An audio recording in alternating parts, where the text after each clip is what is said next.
Hello friends, welcome to Defence Matrix. तो जैसे जैसे समय आगे बढ़ता जा रहा है वैसे वैसे पाकिस्तान में डर का माहौल भी बढ़ता जा रहा है। तो जो लेटेस्ट रिपोर्ट पाकिस्तान की साइड से आ रही है वो ये है कि पाकिस्तान के जो नेवी वेसल्स हैं उनको स्टैंड बाई पे रखा गया है और एयर स्पेस को रिस्ट्रिक्ट कर दिया गया है। तो कहा जा रहा है कि पाकिस्तान एयरफोर्स ने अपने ऑपरेशंस को 50% पर रिस्ट्रिक्ट कर दिया है और खाली एसेंशियल ऑपरेशंस ही कंडक्ट किए जा रहे हैं किसी भी कन्फ्यूजन को अवॉइड करने के लिए। यानी कि वो पूरे डिफेंसिव मोड पर आ चुके हैं, इनके एयर डिफेंस सिस्टम्स वगैरह अलर्ट पर हैं। बाकी जो पाकिस्तान के फेडरल मिनिस्टर हैं इंफॉर्मेशन और ब्रॉडकास्टिंग के, अतुल्ला तरार, उनका कहना है कि क्रेडिबल इंटेलिजेंस है कि इंडिया मिलिट्री एक्शन लॉन्च करने जा रहा है पाकिस्तान के अगेंस्ट में अगले 24 से 36 घंटे में, और ये उनके द्वारा रिपोर्ट किए भी कई घंटे बीत चुके हैं। खैर, यहाँ पर किसी तरीके के इंटेलिजेंस की रिक्वायरमेंट नहीं थी, इंडिया द्वारा खुद ही कहा जा रहा है कि एक्शन यहाँ पर लिया जाना है। तो आज हम बात करने वाले हैं दोनों एयर फोर्सेस की बैकबोन के बारे में, क्योंकि एक बार एयर स्पेस क्लियर हो गया तो फिर आर्मी को रोकने वाला कोई है नहीं, क्योंकि इंडियन आर्मी की स्ट्रेंथ और नंबर्स इतने हैं कि पाकिस्तानी आर्मी उसका मुकाबला सीधे सीधे नहीं कर सकती है। इस पर भी हम विस्तार से बात करेंगे, लेकिन आज के इस वीडियो में हम एयरफोर्स की बैकबोन की बात करेंगे। तो इंडियन एयरफोर्स की जो बैकबोन है ये Su-30 MKI है, वहीं पर पाकिस्तानी एयरफोर्स की जो बैकबोन है ये JF-17 है। बैकबोन यहाँ पर वो एयरक्राफ्ट होते हैं जो कि सबसे ज़्यादा नंबर में एयरफोर्स ऑपरेट करती हैं। तो ज़्यादातर JF-17 को LC-30 से कंपेयर कर दिया जाता है, पर रियलिटी ये है कि पाकिस्तान द्वारा JF-17 तब लिए गए थे जब इंडिया द्वारा Su-30 MKI लिए जा रहे थे। तो उनके अगेंस्ट में JF-17 की तरफ पाकिस्तान आगे बढ़ा था और ये डेस्परेशन में किया गया था, नंबर्स बढ़ाने के लिए किया गया था।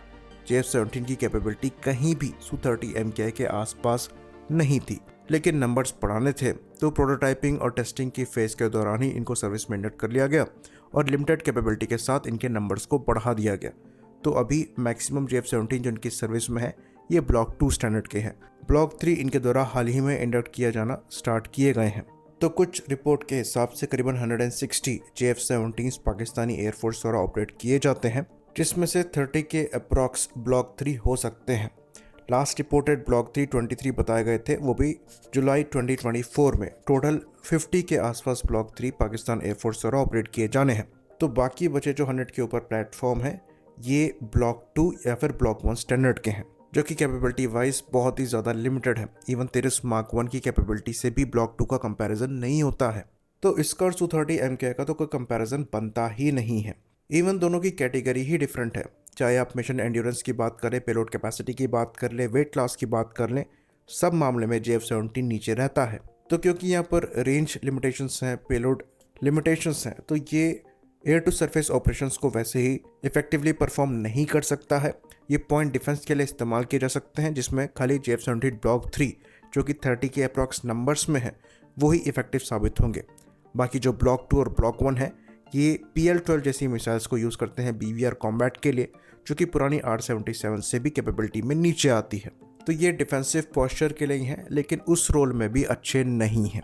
इंडियन बैकबोन की बात करें तो ये Su-30 MKI प्लेटफॉर्म है, जो कि हम इंडिया में 2004 से ही प्रोड्यूस कर रहे हैं। तो इन प्लेटफॉर्म की सबसे ज़्यादा खास बात यह है कि ये फाइटर कैटेगरी में one of the biggest platform है, जिसकी वजह से यहाँ पर इंटरनल फ्यूल कैरिंग कैपेसिटी काफ़ी ज़्यादा है, पेलोड कैरिंग कैपेसिटी काफ़ी ज़्यादा है और एंड्योरेंस भी काफ़ी ज़्यादा है, जिसकी वजह से काफ़ी वर्सेटाइल प्लेटफॉर्म ये हो जाते हैं। एयर टू एयर कॉम्बैट तो ये अच्छी कर ही सकते हैं, लेकिन उससे ज़्यादा इफेक्टिव ये एयर टू सर्विस रोल में है। तो ये ऑलमोस्ट 8200 किलोग्राम्स का पेलोड कैरी कर सकते हैं और इंटरनली 9640 किलोग्राम का फ्यूल कैरी कर सकते हैं। तो यहाँ पर जो आपको रेंज है ये डिफरेंट मिशन प्रोफाइल के हिसाब से 2500 किलोमीटर से 3000 किलोमीटर तक की मिल जाती है, और वो भी इंटरनल फ्यूल पे। तो यहाँ पर सहूलियत मिलती है कि जो बाहर 12 हार्ड पॉइंट्स दिए गए हैं उनको पूरी तरीके से लोड करके इनको इस्तेमाल किया जाए। तो ये प्लेटफॉर्म अपनी शेयर स्ट्रेंथ के लिए फेमस है। और इंडियन Su-30 MKI के साथ खास बात यह है कि इनके कोई ऐसे मेजर अपग्रेड्स तो अभी नहीं हुए हैं, पर इनके अपग्रेड्स चलते रहते हैं। तो जैसे रडार वॉर्निंग रिसीवर जो हैं ये अपग्रेड हो चुके हैं, उसके बाद सॉफ्टवेयर अपग्रेड्स तो चलते ही रहते हैं, वेपन इंटीग्रेशन भी चलता रहता है। इवन कौन कौन सा ये वेपन्स ये फायर कर सकते हैं इसकी पूरी जानकारी पब्लिक डोमेन में नहीं है। इंडियन एयरफोर्स जिन भी वेपन्स को ऑपरेट करती हैं उनमें से मैक्सिमम वेपन्स जो हैं ये Su-30 MKI से फायर होने में सक्षम है, और ये खाली रशियन वेपन्स को इंक्लूड नहीं करते, ये इंडियन वेपन को भी इंक्लूड करते हैं, ये फ्रेंच वेपन्स को भी इंक्लूड करते हैं और इजरायली वेपन्स को भी इंक्लूड करते हैं। बाकी ये इंडियन एयरफोर्स का एक ऐसा प्लेटफॉर्म है जो कि अभी की प्रेजेंट ब्रह्मोस को फायर करने में सक्षम है, जो कि 3 टन वजनीय है। तो इनको आप एंटी शिप रोल में भी इस्तेमाल कर सकते हैं इंडियन नेवी को असिस्ट करने के लिए। हाँ, एक नेगेटिव पॉइंट इन प्लेटफॉर्म के साथ है और वो ये है कि क्योंकि इनका साइज़ बहुत बड़ा है तो ये रडार में छुपते नहीं हैं। इनका रडार क्रॉस सेक्शन भी बड़ा है और जल्दी नज़र आ जाते हैं।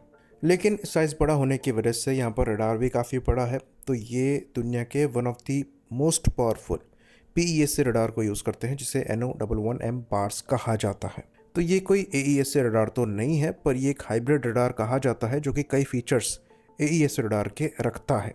तो एयर टू एयर कॉम्बैट में ये अस्त्र मिसाइल को फायर करने में सक्षम है। फिलहाल के लिए तेजस के बाद ये ऐसे प्लेटफॉर्म है जो कि पब्लिक नॉलेज में अस्त्र मिसाइल फायर कर सकते हैं। अस्त्र मार्क 2 की भी टेस्टिंग भी इनसे करी जा रही है। रुद्रम सीरीज़ की मिसाइल ये फायर कर सकते हैं। उसके बाद रैम्पेज मिसाइल इनसे इंटीग्रेट करी जा चुकी है। इनसे स्पाइस का इंटीग्रेशन भी देखा गया है, क्रिस्टल मेस का भी इंटीग्रेशन देखा गया है। बाकी जो रशियन केज सीरीज़ की एंटीशिप मिसाइल्स हैं वो तो ये फायर कर ही सकते हैं। रशियन एंटी रेडिएशन मिसाइल भी फायर कर सकते हैं।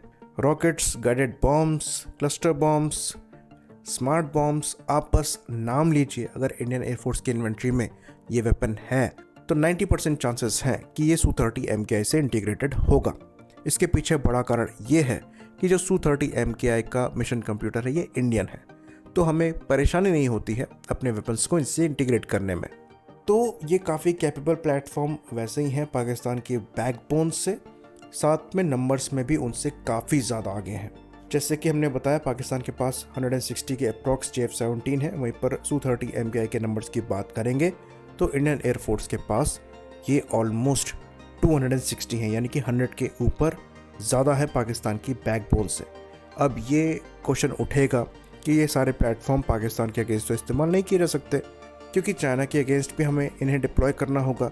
तो ज्योग्राफिकल लोकेशन इंडिया की ऐसी है कि ज़्यादातर जो हमारी एयर पावर है हम उसे ऐसे रीजन में रखते हैं जो कि दोनों जगह डिप्लॉय करी जा सकती है। तो ये एक बहुत बड़ी मिथ है। हाँ, कुछ नॉर्थ ईस्टर्न स्क्वाड्रंस हैं जिनका मूवमेंट मोस्ट लाइकली नहीं होगा, पर मैक्सिमम दूसरे स्क्वाड्रंस जो हैं ये दोनों साइड कवर कर सकते हैं। चाइना के साथ ये परेशानी होती है क्योंकि चाइना का लैंड मास बहुत ज़्यादा है और उनके लिए जो थ्रेट्स हैं वो दूर दूर फैले हुए हैं, पर इंडिया के लिए ऐसा नहीं है। तो किसी भी हालत में पाकिस्तान एयरफोर्स इंडियन एयरफोर्स के सामने स्टैंड नहीं करती है।